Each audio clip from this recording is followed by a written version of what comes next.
Well, welcome back, sparklers, to another episode of Ignite Your Spark with me, your host, Kim Duff Selby. Yay! Thanks for tuning in today. Okay, I have a really special guest. I say that every week, don't I? Anyway, Renee Linnell is my guest today, and she's super cool. I'm going to read you a little bio about her, which is really not about her. She's just remarkable. And I'm going to say she's a badass, totally. Renee is a former surf model, a professional Argentine tango dancer, and a serial entrepreneur with an executive master's in business administration from NYU. Her first book came out in 2018 called The Burn Zone, and that was a memoir of her experience as a cult survivor. Yeah.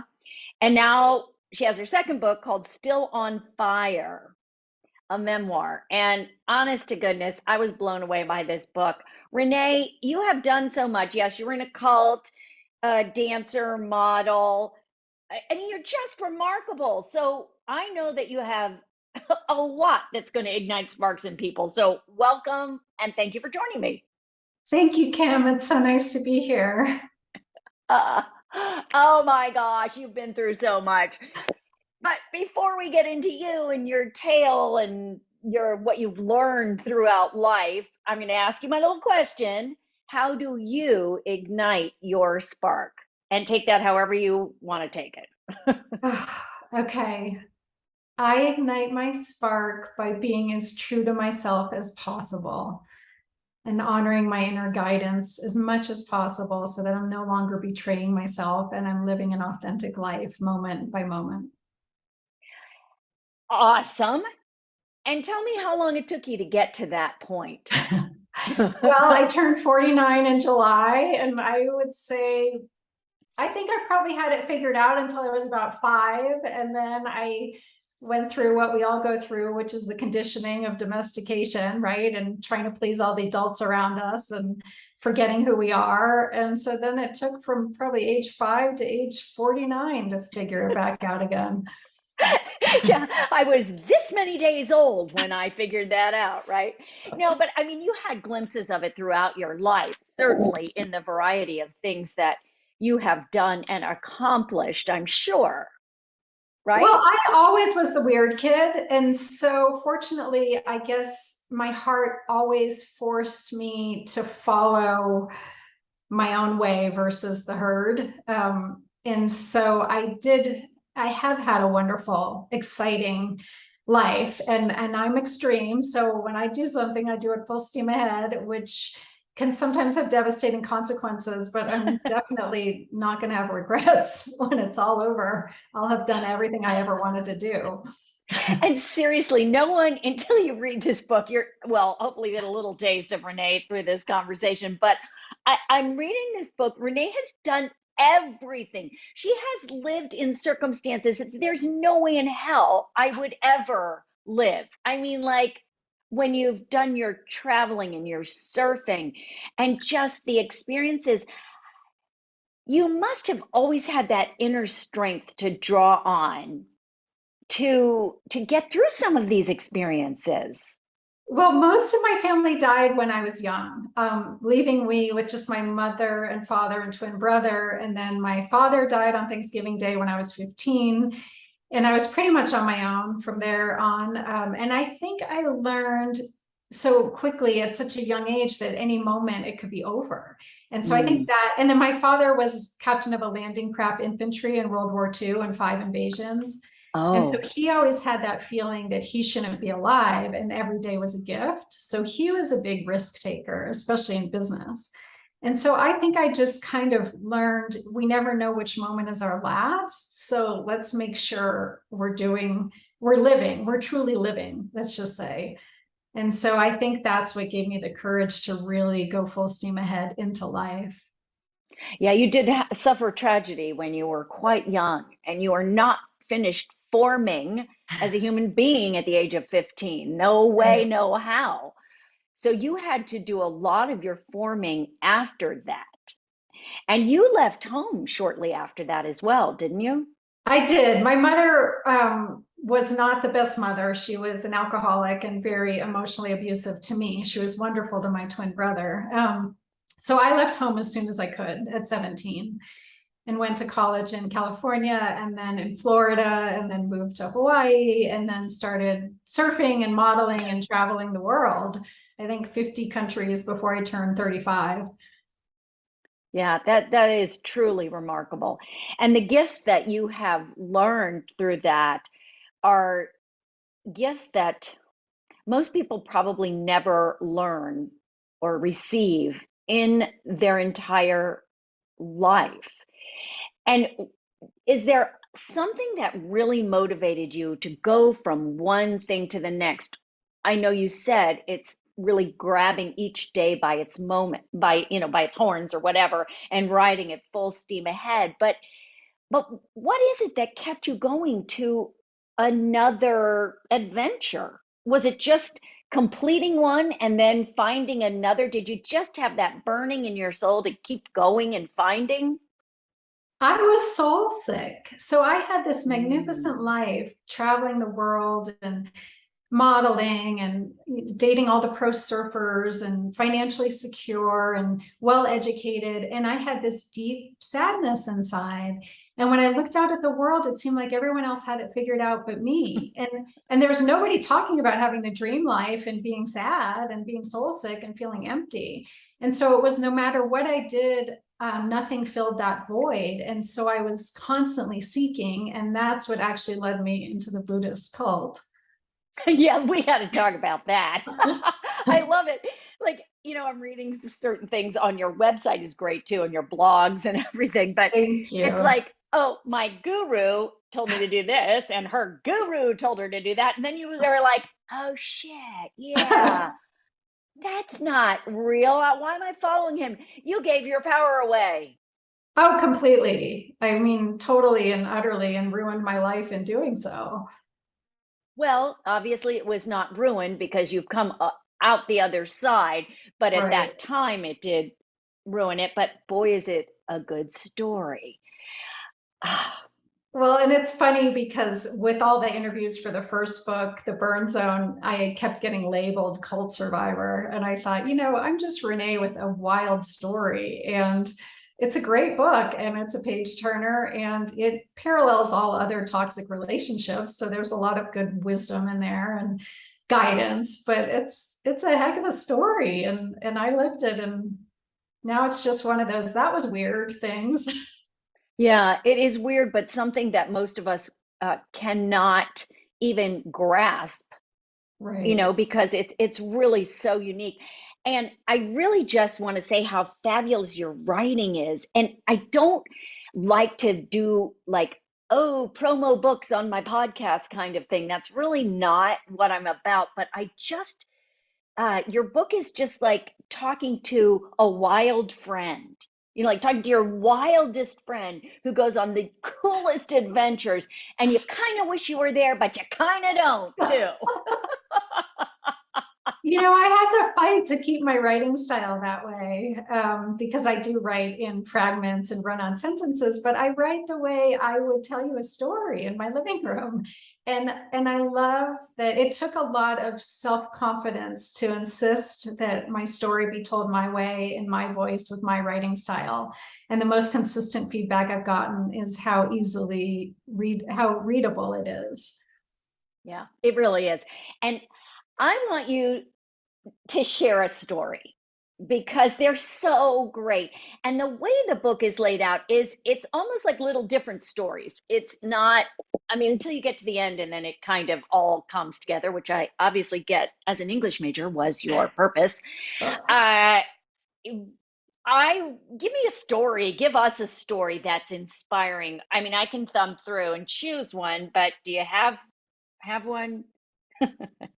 Well, So I just opened my book and he goes, the butcher. I hooked up with a 26-year-old butcher from Whole Foods. I'm 47, by the way. Oh my God, I was dying on that. I loved it. I don't know if that's a story you want to tell, but come on, you are I'll just, tell that story. oh, you're so open and vibrant and it's just awesome. It's inspiring. You are inspiring. Okay, I'll shut up. Your turn. Thank you. And the reason I am so open and honest and raw and vulnerable is to inspire. And I hope that my writing does inspire, because we are here for such a short time and we're meant to live in joy, and each one of us is unique, and we're meant to really celebrate the ways we are unique. And it's interesting about being brainwashed in a cult, because I realize we're all brainwashed by the media that tells us constantly that we're not okay and that we're ugly and that we're not successful and we have to buy their products and blah blah blah. And so I write the way I write just because I want to say, like, these are all the funny, crazy, silly, weird mistakes I've made. I'm sure you've made similar ones, and let's just all laugh at them and celebrate them. Yes, you are giving us permission to celebrate our own silly mistakes, which is cool, really cool. All right, tell me a story. Okay, Let's so hear a the story. 26-year-old butcher. So I hadn't dated for so long because I was so broken. And then I decided maybe I could date again, but I had to date, I was waiting for Mr. Right. And Mr. Right was taking his own sweet old time showing up. He wasn't showing up.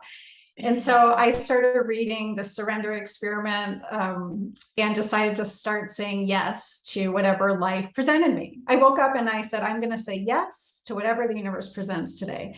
The universe presented the 26-year-old butcher from Whole Foods. And it was so cute. He saw me shopping and he waited for me in the lobby. And I promised myself I would say yes. And so I walk into the lobby of Whole Foods on my way out to the parking lot, and he says, he goes, "You are so beautiful. Are you single?" And I said, "Yes." And he goes, "My name is Gunnar. And what's your name?" I said, "Renee." And he goes, "May I get your phone number?" And I said, "Yes." And then he said, "Can we get together sometime soon?" And I said, "Yes." And I had this moment where I was floating above my body going, who is this woman? All she says is yes. And so anyway, I allowed him to spend some time with me. And after our second date, he wanted to stay over.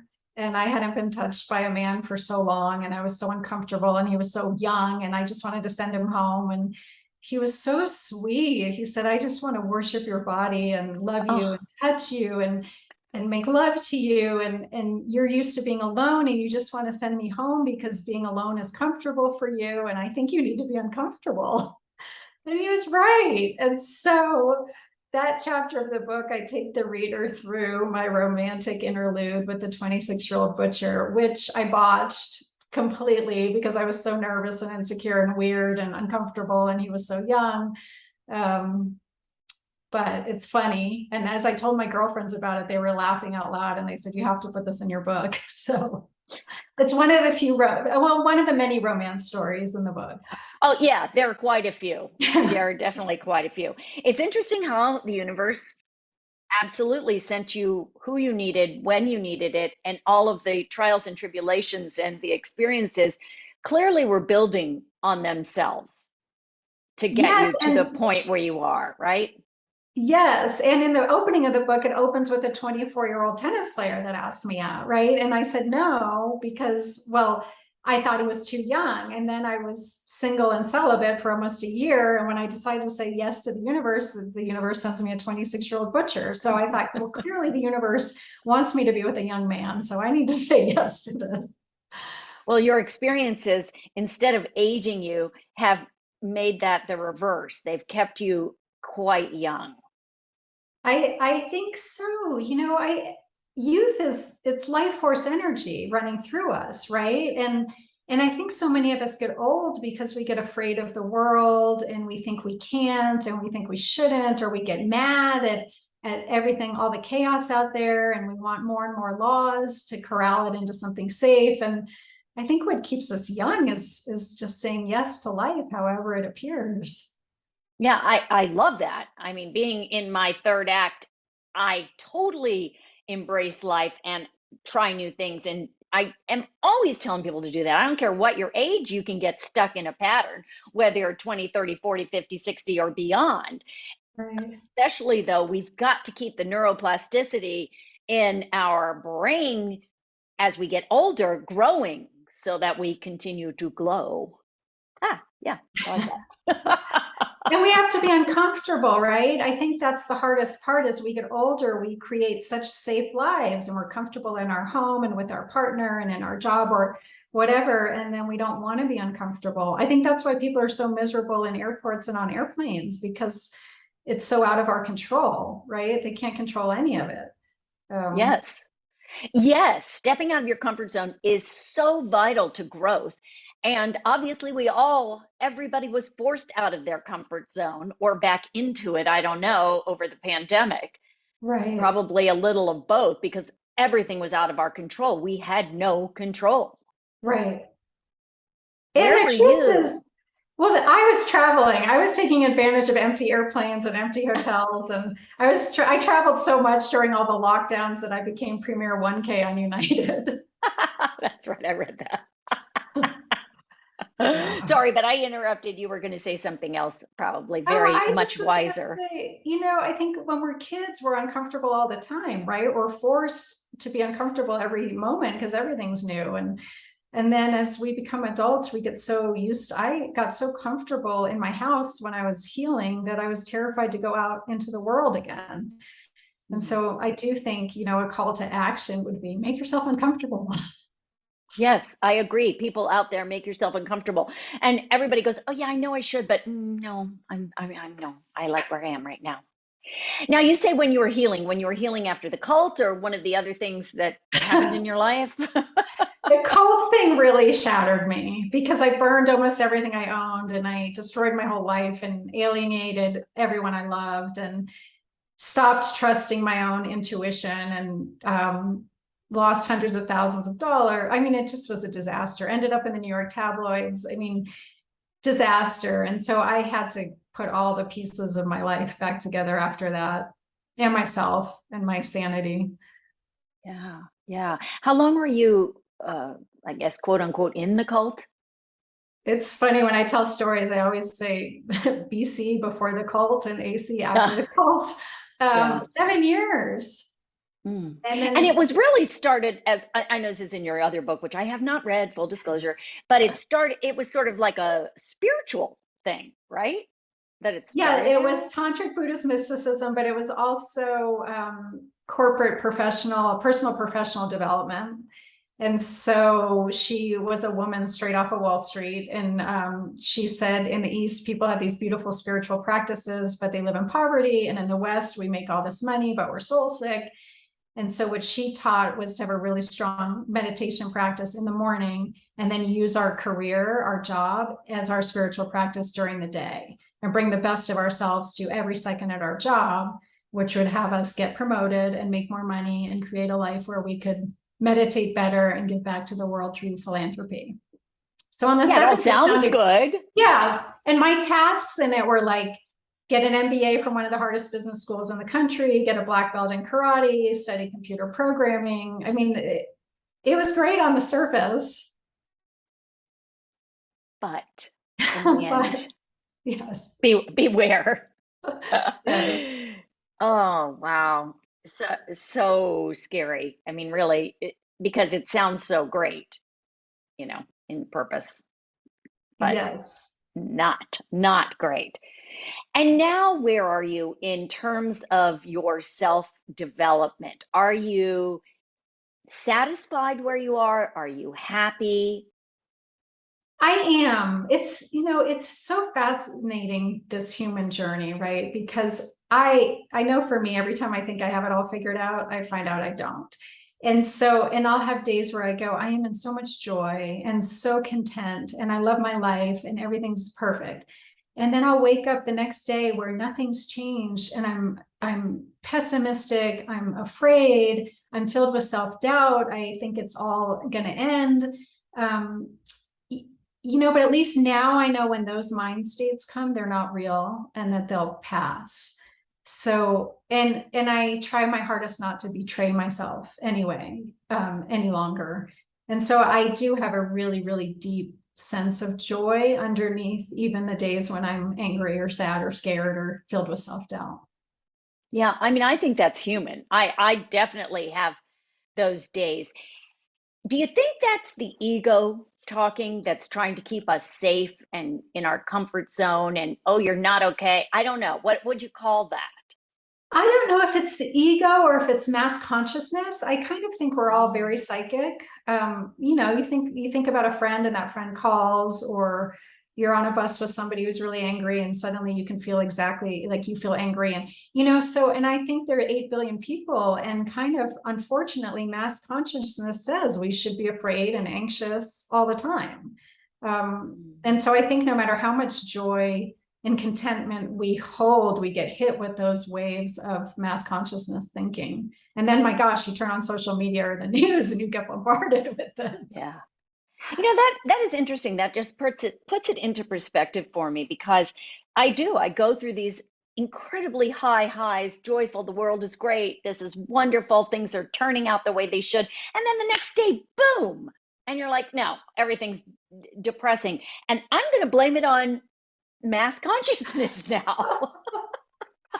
Well, and you think we live in the world of dichotomy, right? So as above, so below. So for those of us who hold so much joy and optimism and faith and trust and love and all of that, when we go down just as far as we go up. And so I think it's just knowing, like, oh no, the clouds rolled in.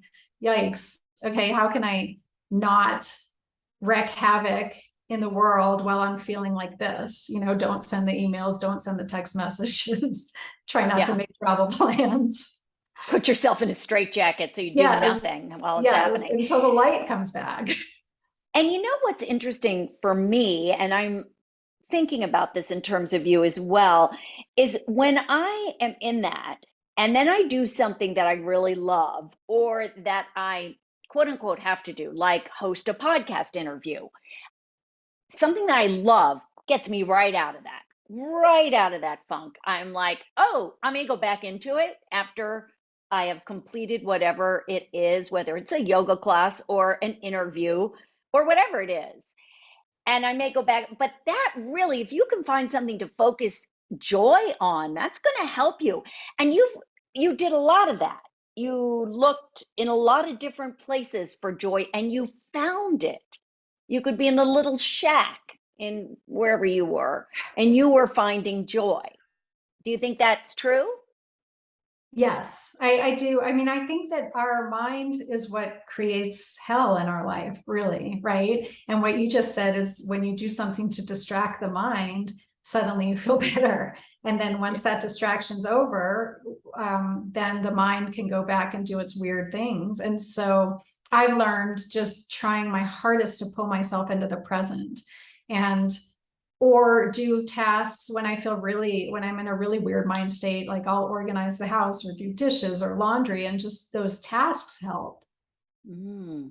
Yeah, that's right. You did say a lot, whether it was in your blog or the book, about being present, how important that is. Do you think that would be, if you had to summarize what you have come through to this point, what you have learned, like the top three things that you would share with someone about what they could do to live a more authentic life, as you were saying in the beginning, really live true to themselves, what would those three things be? One of them would definitely be present, Mm. because when I was doing that first book tour, and my interview schedule was so crazy, and I kept hearing this little voice in my mind that said, don't miss this opportunity with this one person. And I would notice, say I'm at the airport and I'm buying a bottle of water, and when I really paid attention to the person behind the cash register, she had beautiful turquoise fingernails, turquoise eyeshadow, and turquoise earrings, and sparkling, and I would have missed that moment of sparkle if I wasn't paying attention, if I wasn't present. So really noticing, especially with each other, I think it's so easy to run into the FedEx store and mail off your package and not even notice the person who is an angel, really, in human form, standing behind the counter. So I would say, if we can really slow down enough to be present in the moment, our life becomes so much more rich. That's one. And the other is gratitude. I think Mm. for whatever reason, if the human journey is a journey of a spoiled child, it's like we have air to breathe, and water, our most precious resource, falls from the sky and we bitch about it. Oh, I'm getting wet. and Mm. food and shelter and all of that. So really being grateful for all that we do have. And then the third thing would be to find what brings us happiness, what we're good at, those little things, and stop making excuses for not doing them. Do them daily. People who, for example, my brother loves fishing. He never goes fishing because he's too busy with work and his family. And it's something that brings him so much joy. And so we need to stop making excuses for not doing those things. Okay, there's a book right there, those three. Those three were lovely reminders, things I all know, I mean, that I know all about, but don't always practice. I have worked so hard on being present. What is your suggestion for being present? Is it stillness and meditation during the day? What would you recommend for people to do to constantly remain present?